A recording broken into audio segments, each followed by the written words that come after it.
We live in a fantasy world now. Reality has been destroyed. This is the time that we really need to pay attention. The probabilities are overwhelming on gold's side. That is the best environment to see gold increase its value. Welcome to Palisades Gold Radio. I'm your host, Tom Bodrovics. Joining me today is Patrick Karim from badcharts.com. How are you today, Patrick? Hi, Tom. Always a pleasure. Always a pleasure to have you. So you were mentioning to me last night that it would be a great time to kind of go over what we saw this past week. It's been a crazy week, very busy, but we have a lot of charts here to go through to kind of really show the amount of things that are stacking up behind silver for a possible and probable move higher. So we're going to start with gold here. So tell us what we're seeing on the gold versus M2 chart here. This chart, Tom, it's M2. I kind of see it like fuel. So they could print, they could add to the money supply, but eventually gold has a tendency to price that in. Mm-hmm. So this is gold versus M2. So if this ratio is going down, that means the M2 is increasing, and gold is not pricing that in. But eventually, when it gets at a certain point too low, like here, the bottom, this was a bottom for gold in January of 02. Mm-hmm. Gold says, okay, that's enough. I have to start pricing in all this M2. So now the ratio starts going up. So it's gold actually rising faster than the M2 money supply until, and let's say 2011, 13, gold was fully priced or M2, and then it's okay, I can't go up higher. I think gold's value versus M2, it's adequate. And then we went back down. Gold price went down until it was too low versus the M2 in circulation. Mm-hmm. And right now we have a possible arc, and if gold could be closing out of the arc. So this is a yearly chart. So I'm expecting right now gold's is lagging M2. Everybody knows they printed a whole bunch of money. M2 went through the roof. Mm-hmm. But gold has been stalling a little bit after it closed above its 1900 or close to 2000. We're stalling that range. I think by the end of the year, gold's going to outperform M2. As crazy as M2 they've been printing, I see this bar that's outside. It's going to actually close back in the arc, and this is going to be our arc. And this is fuel. So all that M2, it's gold to start outperforming M2 all the way till we reach to these 2011 highs. And then after that, once we break out above, gold should really outshine. So even if the more they print M2, gold should appreciate even faster to reach that top, that technical arc. And usually the distance from the edges of an arc is usually the angle of exit. So in 2027, gold should be peaking. And in 2021, that's today. So maybe here in 2023, gold should also be slowing down. And it's also in line with all the other cycle analysis that North Star's done and a whole bunch of other guys that are doing cycles. Gold should depreciate all the way until 2023 and maybe 2024, and then start going down towards November 2024, next presidential election. Mm-hmm. So, Patrick, does it ever concern you when let's say the formation breaks that arc as we're seeing in that chart? Well, it's the close that counts. So right now it's not broken. The yearly close. The line, this is a line chart. So this, as the year goes on, this line's could keep going up and up and up until it could close the year back in the arc. So it's just like using my imagination just to see, okay, is this an arc? Usually an arc, you have to have two tests on the right hemisphere to validate it. Mm-hmm. So here we had one in, I think, 2018. So if we close above here, that's going to be a second test of that arc on the yearly chart. And then it's going to confirm the trajectory that we're aiming for. Mm-hmm. And on a lot of these charts that we're going to kind of go through here today, you have, for example, the Stoke on this one and also MACD. And it seems like there's, when these things cross, as we're seeing on the bottom there, when they cross, that's, obviously a major inflection point, right? Yeah, exactly. So I always try sometimes add an indicator just to see where you are relatively, how the price action was, the setup before it did an important move. right now, if that wire right here, that yearly close closes back in the arc, I'm pretty sure that those stock wires are going to do a bullish cross, just like we did in 2002. And that's going to be like a confirmation that it's game on, that this scenario is going to increase in probabilities of happening. So you're right. We're at extreme. See, when you're at the top here, your extreme possible high.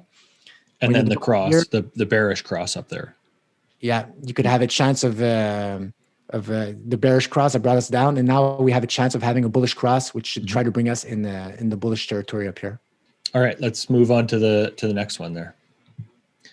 So gold's fear moment. It's always when the trolls come out on Twitter, when everything seems to break down.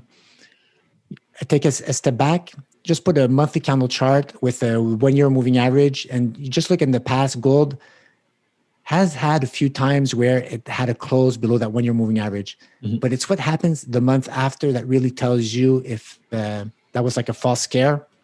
And in 2004, we had the same type of scenario here. We put in a high, then closed below the 1 year moving average. But the following month, it closed above, and then it kept going up and up. It did it here, false scare, false scare. 2018 was not it was a true event. So it's kind of scenario where we could be having now. So we'll know in March. We need to be able, I would love February to close, the month is not close. I'd love to see it close back above the 12-month moving average, which I think it's close to 1800, 1820. But if it closes below, then we have to really be careful for March to make sure that March tries to climb back above and close back above. Or else we could have, could be warning signs that gold sniffing out something, maybe the not enough inflation or liquidity crunch, some type of event that happened like in 2008. Or end of the bull run, right? We always have to keep an open mind. Even if we know cycle-wise, we're in the early stages of the precious metals bull run. But if you have a scenario like this where you're closing below that 1 year moving average and you're not able to remain above it, it's like classic Stan Weinstein stage analysis. You don't want to fight the trend. So if you start hogging and staying below a 1 year moving average, it's time to maybe cycle your assets into something else that's in an appreciating stage. So that's what everybody's worried about. We're keeping a close eye on it, and it could be just a false scare correction that like gold has done multiple times early in its bull runs. So when we're looking at a 1 year like trailing average like that, are you using that in a way like it's very retrospective, right? So are you just using it to kind of instruct how to analyze this cycle going forward? Going forward, it's like the trend is your friend. So the trend is like, let's say you go to casino, you see black, then 5 in a row, then you're hoping that the trend continues. So for that trend to start slowing down and going down, that means price action has to start remaining below it. So as long as you're above the momentum, I don't know, all the mechanisms and the macro tides in place, let's say the Powell pivots, the macro change, the Fed deciding not to tighten anymore, that's still in play. So the moving average is kind of showing you that the big underlying macro decisions or micro tidal drivers have not changed. And when you start closing below it, you're kind of losing steam. So the marketing is saying, oh, maybe we were wrong about what's driving gold actually, or it's fully priced in. So where you're situated, it's above or below or on it, kind of gives you an indication of where the market is in its discounting process. Perfect. So let's move on to silver. Of course, there's been a ton of talk about silver for the last week, which is, really exciting. But in a way, sometimes we have to kind of go back to, forget about a lot of the noise and just go back to the charts and see if we have confirmation from even a technical standpoint. Whatever the noise is, silver squeeze, or whatever people think that's driving the price, the silver price has been, it's driven by something way more powerful than that. So on the smaller time frames, for sure, some momentum elements and news could move it. But just like we saw the first chart for silver versus M2, gold versus the M2, look at silver. It's insane the way it's. Contrary to gold, it's performing better than gold recently. It's actually staying inside its arc. It has had last year confirmed stock bullish wire cross. Same type of reasoning. Now silver is going to outperform. It's very inflation sensitive, maybe more than gold. Mm-hmm. And it's really, technically, this is like a perfect cup within an arc, within another bigger arc. At the same time, an extreme confluence of support right here to help it drive it upwards. There's even if I could have drawn a line. Every time I look at my charts, stuff I omit. Even in last year, there's a horizontal breakout line of silver trying to outperform M2. So it's already discounting whatever M2 creates as inflation or monetary imbalances. Silver's already sniffing that out. Mm-hmm. And this is extremely, all that adage, buy cheap or buy low, this is probably one of the lowest risk, highest reward situations you could have now until you close outside of that arc, and you could put that in the weight of evidence. But until then, this is you're buying right at the outer limit of the arc, and this is your reward, driving up, silver going up, outperforming M2. And so even if M2 goes up, silver should go up even faster. And then this is a turbo mode all the way to 2024, where we think there's going to be a mid-cycle pause in the precious metals. Mm-hmm. And once we get through that, then after that, it's going to be end game type scenario there, end of the decade. And you and Northstar both kind of look at that cycle analysis, right? For that midpoint or mid cycle low, right? Yeah, exactly. So he's one of his recent charts. He did aligns very well that gold does lows on presidential cycles. So in 2024, we could expect a low in November in gold, maybe silver a few months ahead of time. Usually it tops out before gold.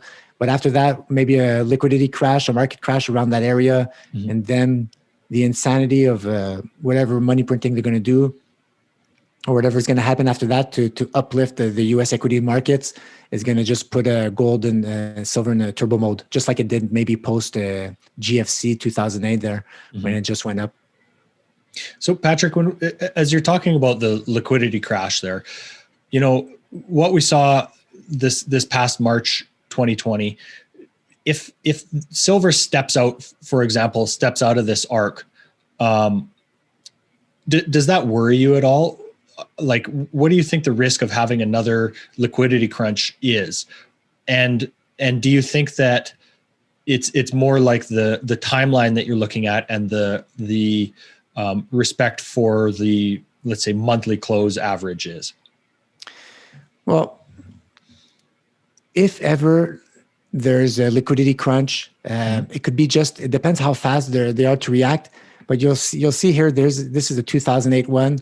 Mm-hmm. After that, as silver severely went really down, but that's like in 1 year it went down. Then they did the QE or whatever, and then silver started to outperform again.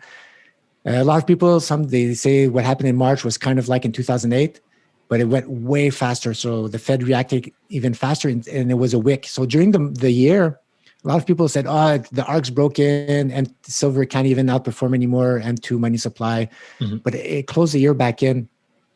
So that's basically you're looking at it on the let's say the monthly close or yearly close, right? Exactly, all closes, and you can't have it's the yearly close that counts. So the market could do a whole bunch of stuff during the year. Mm-hmm. It could fluctuate. There could be momentum drivers, fads, or whatever is like in the mainstream news media. Mm-hmm. But at the end of the day, if silver was meant to go back up, the macro drivers should have it close within the arc. Just like on the descent, it had multiple touches, very clean. Mm-hmm. On the exit, the energy out, we should have yearly closes within the arc. If we have a yearly close outside the arc, it's going to be room for a lot of pause, see a redraw, and see where we're at in the weight of evidence. But until then, this is uber bullish. When we've had these bullish crosses right here, and we're doing a bullish cross on the stock from a higher low perspective, mm-hmm. It's extremely it's very bullish speaking the yeah, and we just got another bullish cross right there as well, right? Exactly, confirmed last year. So mm-hmm. It's actually leading gold. That's why for the first chart, I think gold's going to outperform severely M2 money supply this year, and close within that arc. So here's silver's line break historical chart. This is one of your favorites right now. So this shows us two possible targets for silver here. I always trying to use different maybe techniques. Line break, a lot of people aren't familiar with it.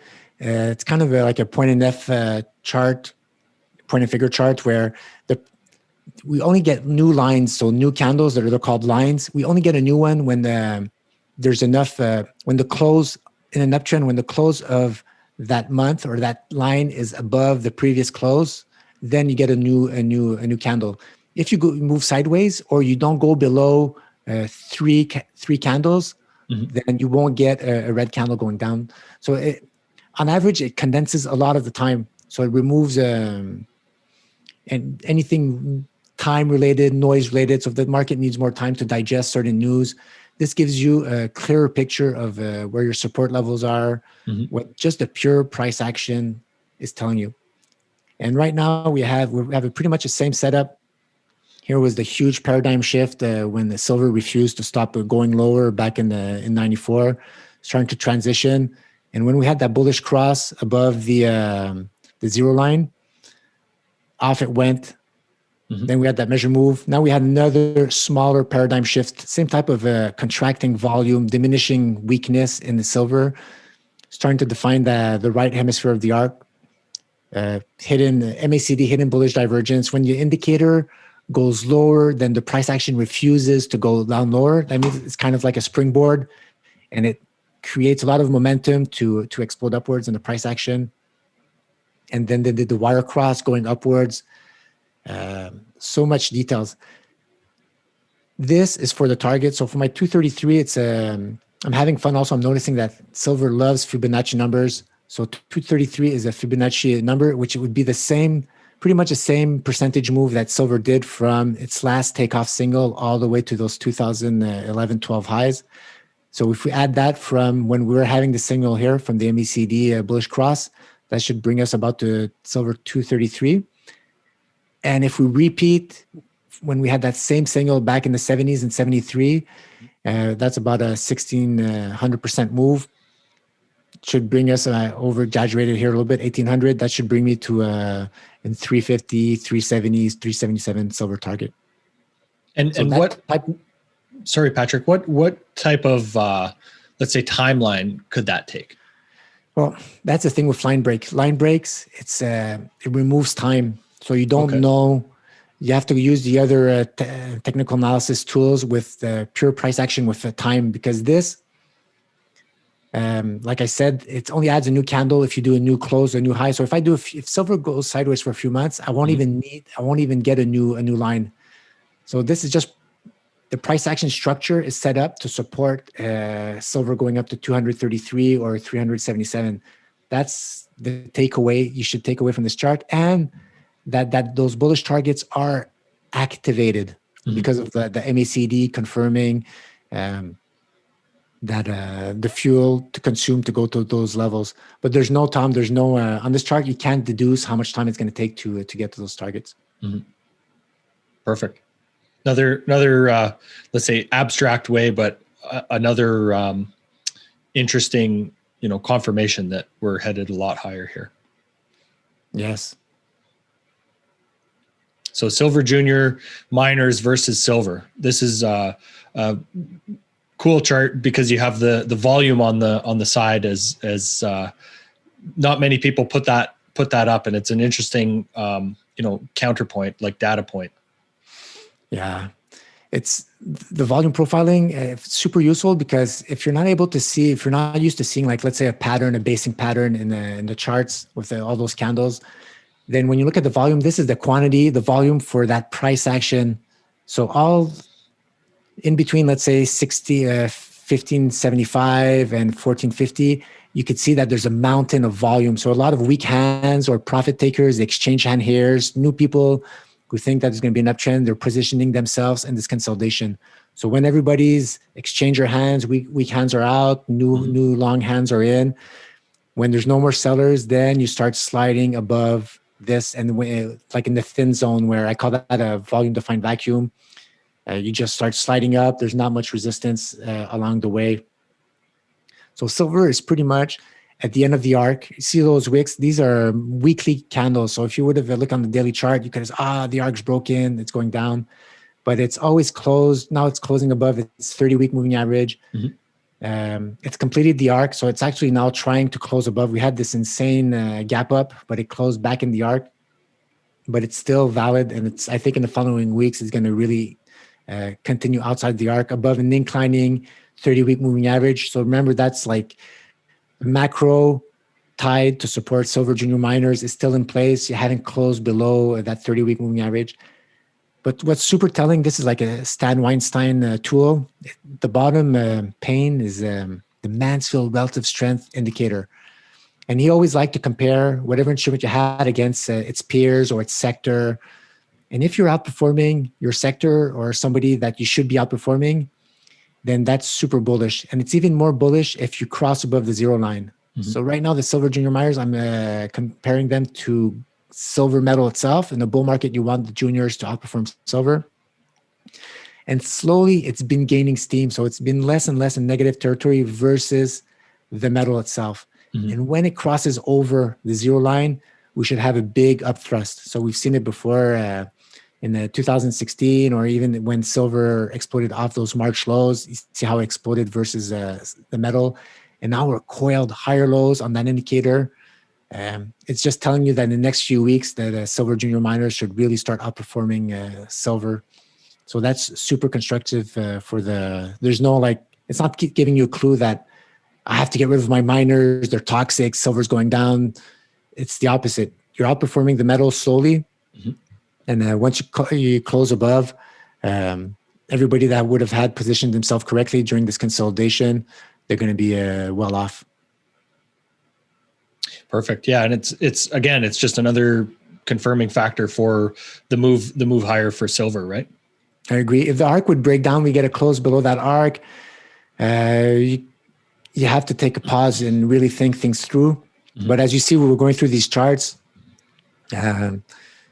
You'll see the bullish type of structures off lows, right? Sometimes, like let's say in the gold in 2011-13 was doing a bullish, bear structure, but after like a 10-year run or 11-year run, then you could consider. But right now, we're doing consolidation moves off lows, not off highs. So you got to take that into consideration that you're at the lower risk proposition right now. Yeah, and so this is charting the TSX Venture versus the silver price. So this is kind of a cool chart because it does seem to be very well correlated since 2009 basically. The venture is like all those minor stocks everybody wants, and they're in Europe. How could I trade them? They're on the TSX Venture. Well, now I'm proud to be Canadian because the venture is awakening from the ashes. It's been in downtrend forever. All those small cap stocks, uranium, silver, gold, all those small cap stocks are there, and you see it correlates very well to silver. So this is a TSX Venture. It's the area chart.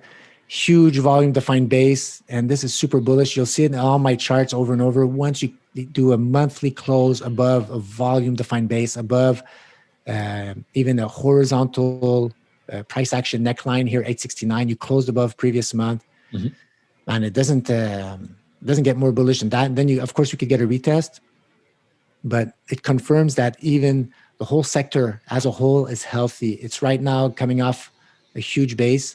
Silver also exploded at the same time. It's consolidating. So that's type of weight of evidence that if we would see the venture starting to slow down or break down, that's maybe silver, something's going to happen in the metals a little later. But right now, just like you saw in the 2008 drawdown, they both followed together on the way up. Even when silver, this kind of a situation which is very analog to today, silver went sideways right before going crazy in 2010 to 11 and went sideways here. And the miners kept going up and up and up, just like here. And when the miners started correcting, that's when silver, after that, exploded higher. So I can't wait to see how this unfolds for this chart. But I'm Any commodity bull would loves to see this index staying strong. So, Patrick, can we kind of infer from this that the miners are going to lead the metal price? Well, they'll lead, and if not lead, they'll outperform. So SILJ, you want it to outperform silver in a bull market. If you do your own selection of silver junior miner stocks, you should be outperforming the metal. And it's cat and mouse, because the leader was always the metal. So gold was the leader, silver was the leader. It depends when you start looking at the chart, but essentially the metal was always the first one to lead. But when you see, now you'll see the venture leading, and then silver is slowing down. But after that, the venture is going to slow down, then the metal is going to lead. So it's kind of cat and mouse until they both top out. Okay. Which one tops out first? Usually the miners, they top out before the metal. And then after that, it's game over. But it's not always the case. I've seen back in the past, in the 70s, where the miners actually continue to outperform even after gold topped out. Awesome. Let's look at the next one here. All right. Did you have your coffee, Tom? Yeah. Coffee, water. Let's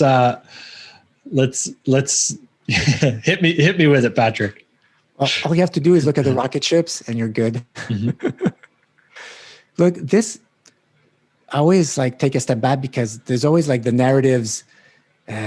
Gold only goes up when the real rates go down. And, we have these narratives in our head, but sometimes the price action never lies. So we have to be careful. Sometimes what we think is, there's situations where a narrative is different and the price action still moves in your direction.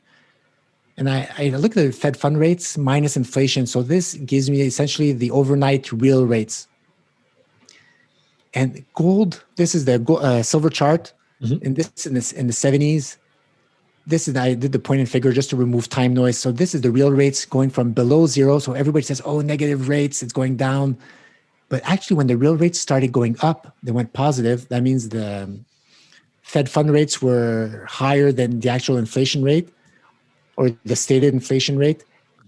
Silver exploded, had one of its best runs ever. And after that, those Fed fund rates went negative. US inflation rates was above the Fed fund rates. And silver kind of stalled. And when it went back upwards, silver had another one of its legendary runs. Same thing here. I identified another one in 2005 to 2006, where we were below zero, where everybody probably thought we were going to get lower negative real rates. But they actually turned up, and they went up. So I'm not quite sure what narrative. Probably one of your macro experts, Tom, eventually could touch on that. I'm still trying. This is just observation. So I'm not scared as a PM bull to see real rates go up. Because I've seen previously some of the most important moves. This, I think, is 100% move in silver. They were done at that area. And when I want to get more value to just overlapping two charts, I add maybe a correlation. This is the bottom pane, is the correlation with the actual price of silver. When the correlation was highly negative, so when the real rates were negatively correlated, or it's only it's not even a full negative, it's half negative correlation to silver price, that was actually a bottom in silver. And then we had a insane rise. We had it here in 77, had it here in 2005, and now we're at extreme. Without trying to deduce too much why this type of a cat and mouse where silver expands, is it because it's sniffing out future inflation in the markets? It's very complicated for me to even maybe try to talk on that super slippery slope. But this could be a situation where we have an explosive move, just like we had in 2005, 2006. It's set up to perfection for that. And a lot we're looking for negative 4% rates. Maybe we'll have them later towards the end game scenario, like in 80 and or maybe in 75 or 2011 or 13 right here. But right now we could be heading into positive real rates. And like you say, it's just really showing that there's more fuel to that move, right? Exactly. That's always my buzzword. How could I show? How was the setup before important moves in silver, and right now the fuel defined by this type of setup with this simple indicator is showing me that we're in a situation where silver has not topped at these levels, but actually exploded higher. Mm-hmm. Perfect. So 1,000 silver by the end of the month, Tom. Wouldn't that be nice? All right, so we're going to go U.S. dollar index versus the Fed funds rate now. Yeah, I just want, like, every time I look at a chart, I always see the Fed fund rate in the backdrop, like Tavi Costa's chart on mining and exploration. He showed that recently, right? And it was like, it topped in 1980, and everybody says, look, nobody's been investing in, there's no capital expenditures in exploration mining. Well, it's because there's no incentive to do it. It's the Fed fund rate's going down. So the savings, there's no incentive to save money to do those capital expenditures. Mm-hmm. And it's the same thing for the US dollar. Why hold US dollars where you're getting less and less money to hold them, right? You're going to put them in US equities or somewhere else. So this is kind of another indicator that's been driving generally the US dollar down. Mm-hmm. So eventually, I don't know if we're going to ever have that or when. Sometimes it's gray when I try to figure out how we're going to transition back into a positive Fed fund rates. Mm-hmm. I don't know when that's going to be. But eventually, the US dollar will get a second wind when the US Fed fund rates start rising upwards. We could see maybe the US dollar rising from the abyss. But until then, US dollars has this overhead pressure, this macro tidal wave pressure over its head that should keep driving it down and down. Mm-hmm. Maybe another, let's say, piece of data to support the milkshake theory. Exactly. So maybe proponents of the milkshake theory, I don't know what their view is on the interest rates, mm-hmm. but I guess it goes hand in hand, right? So if you think that the US dollar is going to keep going up and up and up, that means you think the Fed fund rates are going to keep going up and up and up. And that also means that there's inflation. Mm-hmm. So again, you shouldn't be scared. The commodity bulls should not be scared of this. The best gains actually in silver and gold were when the rates were actually going up. Mm-hmm. So the next chart kind of just shows us where we're at with the dollar right now, and kind of tell us exactly, like the Stoke on the bottom is showing us that we could be headed lower, right? Yeah. So I'm zooming in. This is the daily chart, super noisy, but since I'm in an overall downtrend, I'm assuming that the daily charts eventually they will resolve in the prevailing trend. So let's say a 200-day moving average. That's a pretty strong downtrend. Mm-hmm. And we have the same type of setup here, refusing to go lower, actually exploding up, but hitting important support and resistance. So if I would have zoomed out, 94 was an important resistance. Refused, went down. So when those stock wires crossed from that bullish configuration that went down, actually pushed the DXY pressure down. And here right now, this is the arc. It's pretty much, I think I just clicked and drag. It's the same length, the same shape mm-hmm. as this previous one.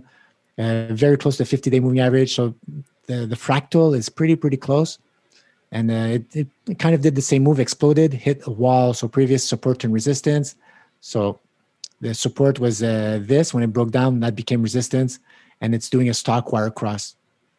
So some simple techniques I do to try to time a turning point. It also had a gap down. So it started the day, Friday, gap down, and it closed below the bar. It kind of did this also here at this stock close at this turning point here before it started back at downtrend. So timber. But that's also, in a way positive for the metals, right? Yeah. Well, anything right denominated in US dollars, mm-hmm.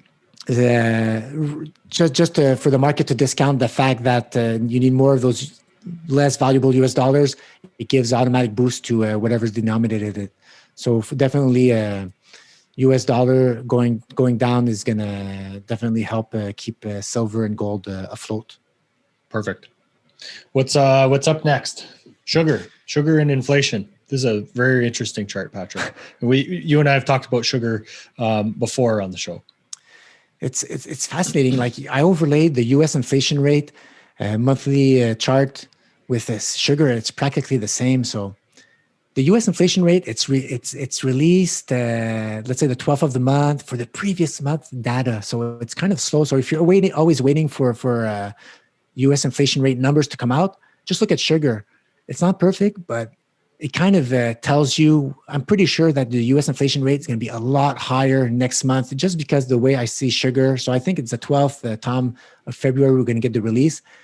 And let's see if this is right. We should touch base there in a few days. But if sugar is still leading indicator about the inflation rate, I think that those U.S. inflation rates will be a lot higher and hitting probably that breakout line right here. But you could also see that in commodities and copper and all that. But sugar, it's just beautiful how it tracks. And to abstract myself from the actual price action, I just put here the MACD for the inflation rate, MACD for sugar, and just compare both of them. And sugar, super uber bullish configuration, nice arc right here, descending trend line, broke out, bullish wire cross, bullish transition zone. It doesn't get better than that. And once it closes above this neckline right here, then it's game on for markets believing that sugar is going to be in bull mode, and that means it tracks very well to gold, very well to silver. So whatever deflation scenario you have, right now the market's pricing in that we're heading into reflation or inflation rather than a sustained deflation. So, Patrick, would this be the CPI or what kind of, let's say, metric are you using to actually measure inflation here? Well, this is from the U.S. inflation rate. So I believe it's the yearly inflation rate adjusted like monthly, and I believe it's the CPI. It's the standard cost of living, but without the food and all that there. So it's the one that everybody's like never happy about. Look, my meat's costing me more at the supermarket. How come the inflation rate's not higher? That's the one. Okay, perfect. And we have one of your other favorite charts here. This is an interesting chart to kind of show us that Bitcoin isn't necessarily correlated to money, right? Well, that's it. I just want me. I'm a chart trader, so I've noticed a lot of fractals playing out with crypto. So Bitcoin's fractal versus gold they're super identical, except the cryptos are doing it on a shorter time frame. Ethereum and silver, it's playing out. So I love seeing a chart. It's technical analysis work out. So it's like I'm super happy for that. I just rather precious metals. I have 100 years of data. I understand better the complex, so I have more weight of evidence playing precious metals than I would doing cryptos, where I don't have enough data to really feel comfortable. But just the notion that people say that selling point, that marketing point, that crypto, it's money and it's trading like money. It's not. It's like I just did this small exercise. Somebody could try it out and tell me if I'm wrong, but this is Bitcoin and this is Euro USD, the orange one. And the bottom one is Bitcoin in USD minus Bitcoin in euros. And the delta, if it'd be like money, it'd be just the price movement of the actual Bitcoin, abstract of the underlying currency pair. It should correlate close to the actual currency pair. Man, I don't know if I explained that right with my dyslexia. So let's look at the gold one. I'll just for a better example. So this is the gold in US dollars minus the gold in euro. And when you see the delta, this is the actual Forex pair. It tracks it practically exactly the same. And here's the correlation coefficient. So that tells me the actual price action of gold is actually traded like a currency pair. And it is, right? XAU, I believe, it's actually a currency pair you could trade. And you see gold, it's not in its volatile stage at all. Eventually, gold might have some peaks like that where it won't correlate to the underlying currency pair or to any currency pair. And then you could say, okay, gold's in a bubble phase, or it's not, it's overpriced, it's not reacting properly. But this is gold and this is Bitcoin. Bitcoin's so it's just a much tighter correlation for gold to currency versus Bitcoin to currency. Exactly. It's not so. Bitcoin is not tracking any currency. It's not behaving like a currency. It's maybe eventually one day it's going to stabilize and it's going to people are going to trade it like a currency. But right now it's traded purely speculation. And when you have the high negative correlation, usually you're at the top. So right now it's down to 20. The correlation is 0.20, where I did this chart a few months back. It goes up and down. But when you're going to have a sustained negative correlation to the currency, that means the price action is fueled by speculation. And that's be a big warning sign. I'm even using that on silver charts. I'm doing the same thing. So when silver is going to go here to a high negative correlation with the currency pair, you could say, man, this is being driven by pure speculation. It has nothing to do with the underlying value. Because they always say, like, I'll say the US dollar goes down, Bitcoin's going up, it's pricing in that. It's not really doing that. It's doing that and more. Because if it'd be doing just the US dollar depreciation, it'd look a lot more like the gold chart. So whenever I hear stories, I always try to put charts. Maybe I don't get it right the first time, but I always try to visualize it in a chart, because our narratives, Tom, they float in the air. Sometimes I don't even remember what I did last week, or I could explain it to you slightly different. But with a chart, it's black and white in front of you, so you could back test anything. It's clear as night and day. So as a story, why Bitcoin's been moving or up or down, those narratives, the next week, you can't even remember what was the news story, why it moved. So that's what I was pretty much trying to outline with this pair of charts. Perfect. Excellent, Patrick. Well, there's a lot of great charts here, and, basically just trying to remove some of the day-to-day noise. And like you said, back it up with something a little bit more black and white. Obviously, these charts are kind of confirming that we're headed a lot higher. And this is probably a real inflection point in the metals, right? Yeah, definitely. Until we start closing below those 1-year moving averages, it's full steam ahead there for continuation. This was a buy the dip type opportunity for the precious metals. And we should keep going up until those mid-cycle lows there in 2024. Excellent, Patrick. Anything else you want to add here as we wrap up? I could mention there, I've been contributing to the Silver Chartist report. So if anybody wants to see, I do some charts, some exclusive charts that I just post there, and I don't post them on Twitter. So if you want to see those, you could sign up on badcharts.com/SC for Silver Chartist.